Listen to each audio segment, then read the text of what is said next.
Welcome back to another episode of the Diagnostic Train. And as usual, this is Mitch at Diagnostic North. This has got to be the most head-scratching service call that I've ever been on. This is the case of the 6.0 diesel engine that keeps eating power steering pumps. This is pump number 3 that another shop had previously installed, and now it needs a new pump. It's leaking power steering fluid out of this weep hole, which means the seals are gone, right? But all kidding aside, let's get back to our normal voice and explain to you some of the symptoms that this truck was experiencing. So this all started with a power steering leak. The line that goes from the pump to the booster blew. The guy drove through it, blew his power steering pump, no surprise there. The customer then brought his truck to a shop to get the leak fixed and the pump replaced. That's when this all started. And after watching the truck run for a short period of time, after topping off the power steering fluid, I noticed that the power steering fluid was like pressurizing the main discharge line from the pump. And after cracking the outlet line of the power brake booster, I had no fluid coming out. It was at this moment where I started to suspect that we are dealing with a plugged power steering system. I've created a little diagram to help us understand the flow of oil through the power brake booster. So notice the arrow going in is a direct discharge from the pump.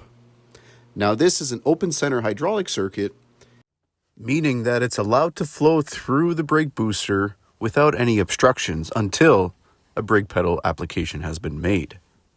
And so the fact that we had no oil flowing through the brake booster meant that we had a bad brake booster. Look at this sticker. You could tell that this pump got really friggin' hot.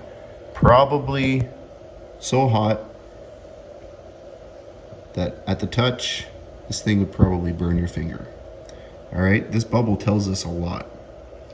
This says it at least went over 200 and some degrees Fahrenheit, minimum. It was probably up there. And it was leaking out of this little weep hole here. So, the cool thing about this is that not only do we have a story to be told, we also have some video content for you guys to follow along. And let me tell you, after doing a quick search online, there wasn't anything that pertained to my specific symptoms that this truck was experiencing. So let's get down right into it and I'll show you what we found. You would not believe what we found wedged inside this line. So this fits on here like that.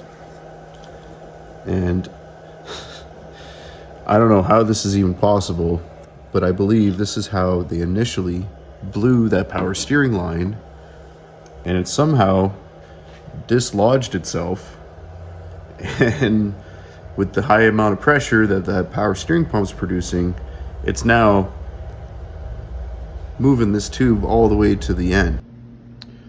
So we've gone ahead and cut a power steering line in half just to look inside. And wouldn't you know, there's that inner liner for this power steering hose.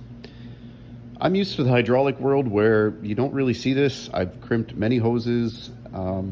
Maybe somebody can explain why they do this. Is it an added layer of protection? Like if we have a blowout on this inner liner, it's like a hose within a hose, it won't leak? I don't know. I didn't know this. Did you guys know this? I think that's pretty cool. We wouldn't know this unless that power brake booster got plugged up and led to this very moment of us opening this up and you guys watching us do it. Pretty cool, huh? No matter how hard I pull, that's not coming out. This was the cause of our deadheading line out of the power steering pump, and I wouldn't be surprised that the deadheading was actually allowing oil to blow by the seals. Have a look at this little demonstration that we've made, a little cartoon to demonstrate the inevitable demise of that poor little power steering pump.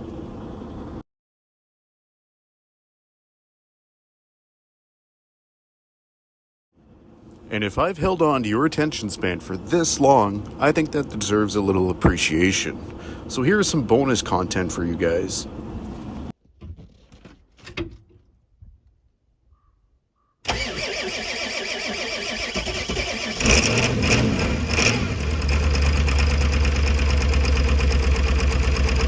If you guys have enjoyed your ride on the diagnostic train, please hit that like button, leave a comment down below because I like to know what you guys are thinking, and if you aren't already a subscriber, please hit that subscribe button. It's going to help us out immensely. As usual, this is Mitch at Diagnostic North, signing off.